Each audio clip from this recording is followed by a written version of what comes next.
All right. I just watched a YouTuber video at Carcino, and he gave his opinion as to why he thinks that LeBron James is not as good as Allen Iverson, while Allen Iverson was better. And first, let me go down these players' resumes right quick. NBA championships: LeBron James 3, Allen Iverson 0. Playoff runs: LeBron James 11 and counting, Allen Iverson 8. All-Star games: LeBron James 12, Allen Iverson 11. Season MVPs: LeBron James 4, Allen Iverson 1. Finals MVP: LeBron James 3, Allen Iverson 0. All NBA first team selections: LeBron James 10, Allen Iverson 3. All NBA teams total selections: LeBron James 12, Allen Iverson 7. All defensive first teams: LeBron James 5, Allen Iverson 0. All defensive teams total selections: LeBron James 6, Allen Iverson 0. Scoring championships: LeBron James 1, Allen Iverson 4. So that's one for Allen Iverson. Steals leaders: LeBron James 0, Allen Iverson 3. Rookie of the year: both players won Rookie of the Year. Now, I'm gonna address Carcino's video. He made some interesting points. I mean, there's some things he said that I disagree with. Number one, he said that Allen Iverson was the better scorer. Now, on the surface, I can understand someone saying it because Allen Iverson, won 4 scoring titles. But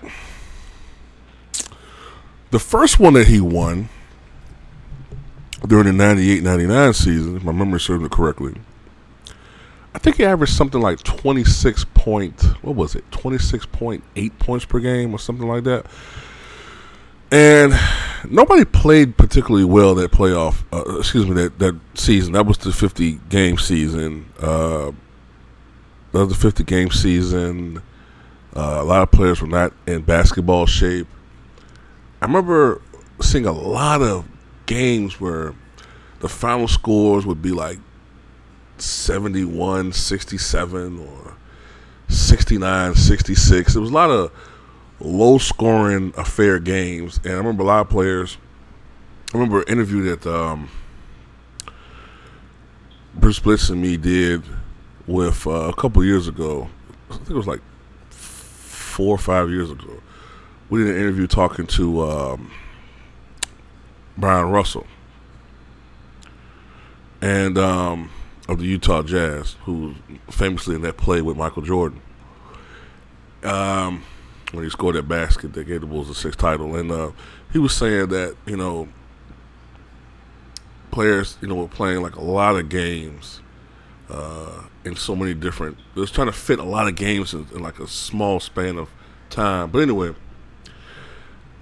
kind of digressing from the point, but Allen Iverson's scoring average, I think he won the scoring title average like 26.8 points per game or something like that. It was something pretty low.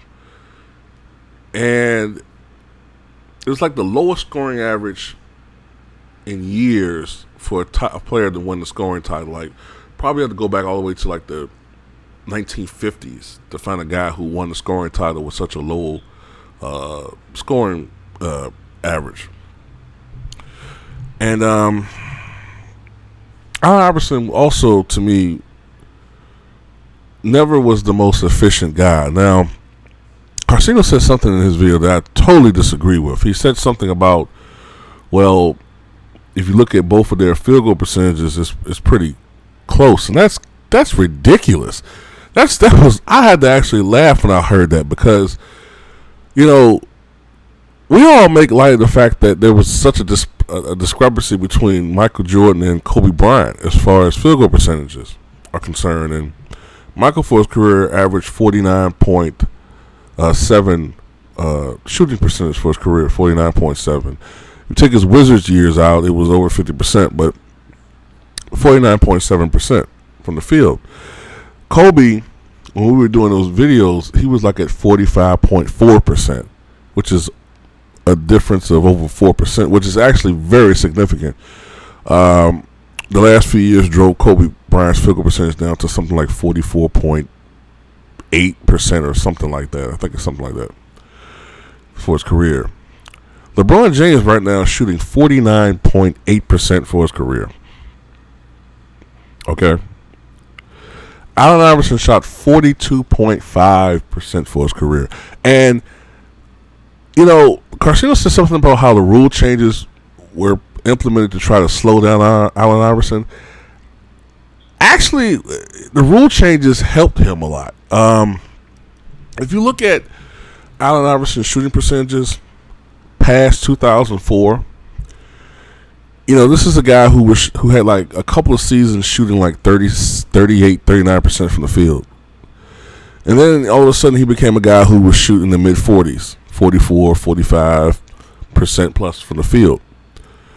Because at one point in time, Allen Iverson was shooting like 41% from the field for his career. Like, this is a guy who, you know, you go on YouTube and you see the games where he had 60 points and the 55-point game he had against the then Charlotte Hornets in the postseason.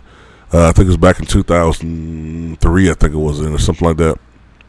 Or, you know, the 50-point game he had against the Boston Celtics his rookie year, and, you know, all these multiple 50-point games. I remember the 50-point games he had against that, you know, the Raptors in that playoff series back in 2001. I think it was the semifinal series. And, you know, you look at all these performances, and, you know, he's just like this amazing guy. And he was an amazing player when he was on, but he was a chucker. He was the very definition of a volume scorer, more so than even Kobe. Like, I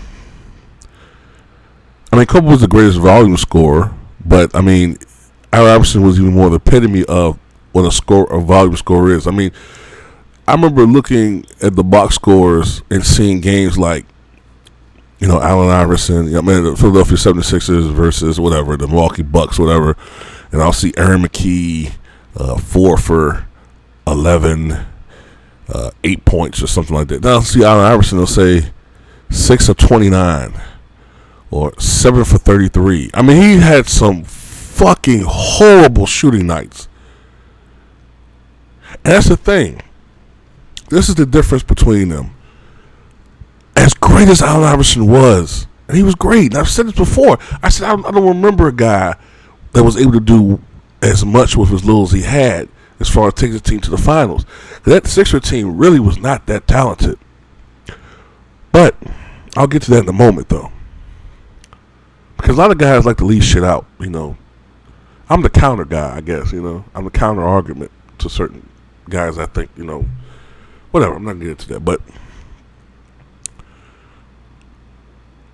if you take away Allen Iverson's scoring, if he's not scoring for you, his effectiveness as a player and what he gives the team really goes down, because he was their primary scorer. He was their only scorer, really. But if he wasn't hitting his shots, Allen Iverson ended up hurting the team. He was decent defensively, although I think he got a lot of his steals through the passing lane, and not necessarily he was a shutdown defender. Well, sometimes some strips. He had steals. He was quick, but he wasn't a shutdown defender. Aaron McKee was a great defender. The Sixers had some great defensive guys. Allen Iverson was never the best defender on that team.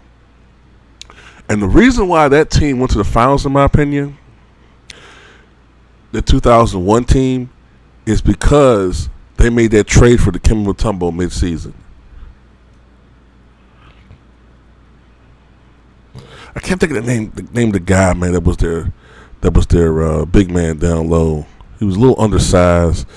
His name eludes me. I think he was leading the NBA in blocks at the time, too.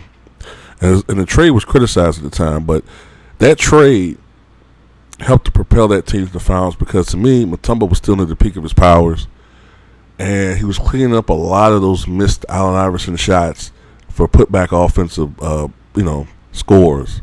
Or he was getting those missed shots, and they were having extra extra possessions as far as the Sixers is concerned. And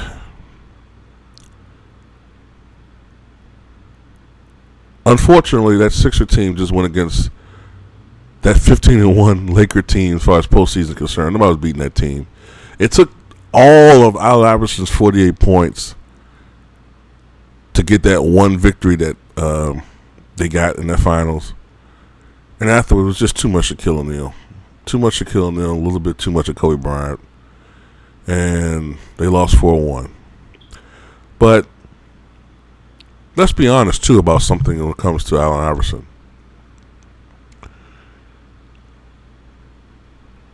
Both of these guys, to me, play in eras where,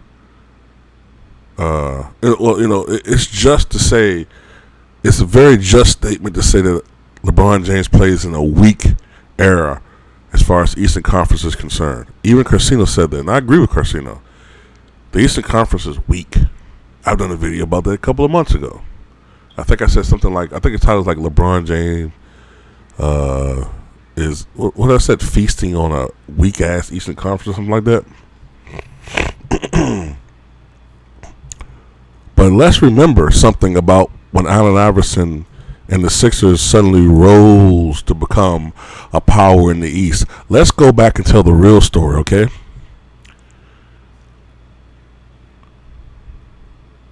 The reason why the Sixers were able to become a contender as far as the East is concerned was because there's so many players that were powerhouses, that were once preeminent players in the Eastern Conference, either retired or got old and became more irrelevant, or they were traded to the Western Conference. Prime example, Shaquille O'Neal was playing with Orlando Magic with superstar point guard Penny Hardaway. That team like it was going to be a dynasty. And what happened? After the 96 season, Shaq left. After the 97-98 season, Penny Hardaway became more than often injured and became a shell of once he was. And the Orlando Magic became pretty much a non-entity. Maybe at best they were an 8th seed, but they never became a team that that was going to be the dynasty. Michael Jordan retired. Scottie Pippen gets traded, goes to the Houston Rockets, goes to the Portland Trail Blazers, primarily plays in the Western Conference, slowly diminishes as a player. Dennis Rodman leaves the Chicago Bulls, goes to the Lakers, diminishes as a player, goes to the Eastern Conference, the Lakers, and then goes to the Dallas Mavericks, I believe was the last team played with. Chris Webber. Remember that team with Chris Webber and Juwan Howard and Ross Strickland and Kyle Pacini and Tracy Murray? They were going to be the up-and-coming team. They took even though they lost three straight to the Bulls in 97 postseason, the first round, they were going to be a contending team. Then injuries came, and then, that team just didn't quite gel right. Then Jules Murison became injury-riddled. And then Chris Webber was traded to the Kings.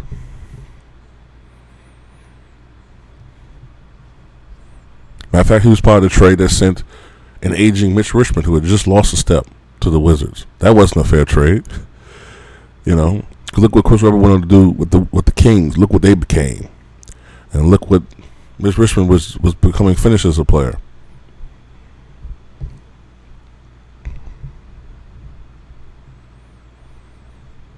Then you had Grant Hill. Grant Hill was going to be the preeminent star in the NBA.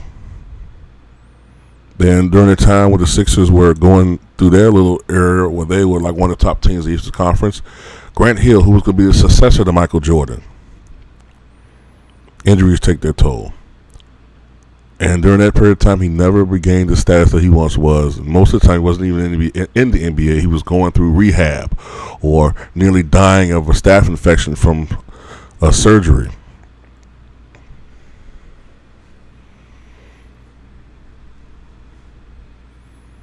And then I said Atlanta Hawks because Atlanta Hawks were a team that was going to be up and coming, but they just traded Dikembe Mutombo. That team was blown up. Mookie Blaylock was released or traded, I forget. Steve Smith, I think, was released. No, he was traded to to the, what was it, Portland Trailblazers. Another player shipped off to the Western Conference. So the balance of power has shifted. The Eastern Conference in the 1990s was strong. Matter of fact, the 96-97 season, if you look at the standings, you had the 8th seed was the Bullets with Chris Webber and the team I just named. They would be a 50-plus win team now. Glenn Rice was with the Charlotte Hornets, now with the Western Conference Lakers. Or at least he was. I think he went to the Knicks, but after that, but I think he was becoming a shell of what he once was too. Then you had the New York Knicks. Patrick Ewing was pretty much done. Charles Oakley was like past his prime. Okay. Eventually, Larry Johnson had to call it quits because of back injuries. That team slid off the radar. Then you had the Miami Heat, okay, who were an up-and-coming team. Alonzo Mourning had the kidney issues eventually. Then he was, his play started declining as he was dealing with that kidney issue I was talking about. Tim Hardaway started declining as a player. Dan Marley eventually had to retire. You see what I'm saying? Like, all of these guys, all these teams that were once up-and-coming powers were fading out of the scene. So you got to include this in narrative as well. So you get the theme. Allen Iverson did not face the most talented teams in the Eastern Conference. I mean, they weren't able to get past the Nets with Jason Kidd. Now, the Nets were a good team, but they are not a historically great team. All right? The teams that the Sixers were battling were the Nets and the Celtics. Like the Celtics teams with Antoine Walker and Paul Pierce. You know what I mean? Like, and the Milwaukee Bucks. Somebody's going to kill me for saying this, but they were a good team, but they weren't a juggernaut. You get what I'm saying? Like, yes, they had Sam Cassell and Ray Allen and Glenn Robinson. They were a very talented team, especially on the offensive end, but they weren't like a championship dynasty type team. You get what I'm saying with this. Now, is Allen Iverson overrated? Hell no. I think he's arguably the greatest little man of all time. It's, pound for pound, peak for peak, I put him, Isaiah Thomas, and Nate Archibald as the greatest little men to ever play the NBA game. Play in the NBA. Nate Archibald probably was the greatest little man, peak. But he was never able to sustain it because of injuries. But Allen Iverson, in my opinion, was not as great as LeBron James. Because if you take away, I remember Carcino alluding to this in his video. He said, well, LeBron James isn't as fast as he once was. But when Allen Iverson lost his step, he totally lost his effectiveness as a player. Because his whole game is predicated on quickness. LeBron James can adjust to that. He still has other things he can do, and he's such a big guy. He's just a much more dynamic player to me than Allen Iverson, as far as what he can do on the court and how he can help his teammates. Now, ball handling, I mean, it's no contest. It's Allen Iverson, Also, LeBron James, going back to the scoring thing, Allen Iverson has a lower career scoring average than LeBron James at this time, though LeBron James hasn't played in the total downside of his career, so I doubt that he would finish behind Allen Iverson in that respect, but still. In conclusion, LeBron James is, while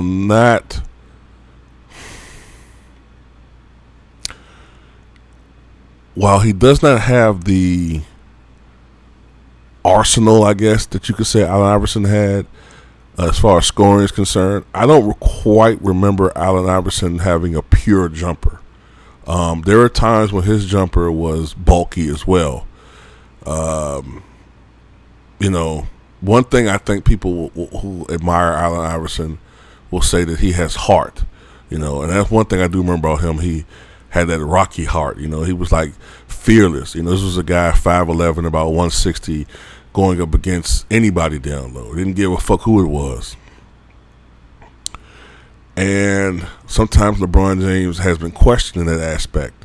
Now, when you come talk about that, then yeah, that has some legitimacy. But as an overall basketball player, there's no question to me. LeBron James is a better rebounder. Now, I understand the size difference is there, yeah, of course, but he's the better rebounder. I think that he's a better passer, though Allen Iverson could be a great passer as well. I think LeBron James affects the game on certain levels that Allen Iverson just could not. You see what I'm saying? Like, as a team player, he was better. He is better. And he was better than Allen Iverson, in my opinion, ever was as a team player. But it can also be stated that LeBron James has played with better teammates. But you can also make the argument that look what a young LeBron James, who was physically in his prime in 2007, look what he did with a team that was arguably even less talented than those 76ers teams that Allen Iverson was leader of in 2007. I mean, I'm be honest with you. What LeBron James did against the Detroit Pistons in 2007, when he was not favored, they were not favored to win that series. And that 48-point performance he put on game 5, I believe it was one of the greatest performances in NBA history. So, in my opinion, LeBron James, you look at the resume, you look at what he's accomplished, you look at their impact on the court is concerned, LeBron James is better than Allen Iverson. And also, I thought I heard something, I don't know if it was him, I don't know if it was Carcino that said this, or whether it was the audio clip of the guy who said that, some quote about, well, Michael Jordan was always favored in the finals. That's not true. In 93, the Bulls were not favored against the Phoenix Suns. They weren't favored. In 91, what I recall was that I guess you could say the Bulls were slightly favored, but it wasn't overwhelming. The Magic Johnson and the Lakers had upset the Portland Trailblazers in the Western Conference Finals. I think the Lakers had won like 58 games. I think that year Portland had won like 61 games or something like that. And Portland was favored. The Lakers were, some people felt like Magic Johnson's experience in the finals would overcome whatever deficiencies the Lakers had against a young Bulls team. See, the narrative has changed over the years because people want to build up this Michael Jordan aura, but I was there, so I remember. 92, the Bulls may have been favored against the Portland Trailblazers. 93, that Bulls team was not the same team. They were like almost sort of like, while the 91 and 92 teams might have had this aura of invincibility, that aura was not there in 93. That team was seen as a good team. If anything, some people thought that Knicks team, which had took the Bulls to 7 games a year prior, had superseded the Bulls because they had just equaled their franchise record of 60 wins that 92-93 season. Many people feel like that Knicks team was going to beat the Bulls. And it looked like they were on their way when they were up 2-0 before they dropped those 4 straight games against the New York Knicks. And people felt like the Phoenix Suns were going to beat the Chicago Bulls. Charles Barkley famously said that he was... God told him he was going to win the championship. Divine intervention was going to propel his team to victory, but it wasn't to be. Now, in 96, I guess you could say the Bulls were favored against the Seattle Supersonics. In 97, perhaps somewhat. But in 98, no. Utah was favored because Utah had home court advantage. And also, I'll say this about Michael Jordan. Now, people like to try to throw a little shade at him, too, you know. I'll say this. In 2001, the Lakers, when Allen Iverson faced them, had won 56 games. Although I have stated that injuries played a little role in that. Michael Jordan, when he played the teams he played against, the Lakers had won 58 games. Portland, I believe, won 63 games. Phoenix won 62 games. The Sonics had won 64 games, which is a franchise record. The Phoenix 62 wins is a franchise record, by the way. The Portland Trailblazers that won 63 games, that was a franchise record. The Jazz in 97, they won 64 games, that was a franchise record. So you have three teams: the 92 Portland Trailblazers, if I'm not mistaken, the 93 Phoenix Suns, the 96 Seattle Supersonics, actually four teams, and the 97 Utah Jazz, all won franchise record amount of wins. So how is it that Michael Jordan played against teams that he was just destined to all just obliterate? And in 98, both teams won 62 games, but because Utah had beat them twice during the regular season, they had home court advantage. So how is it that Michael Jordan was playing against teams that he was just destined to just beat up on? You guys know what you're talking about. Okay, you guys are just reading revisionist shit. I was there. You can't pull that shit with me. You can't do it. Got to come better than that.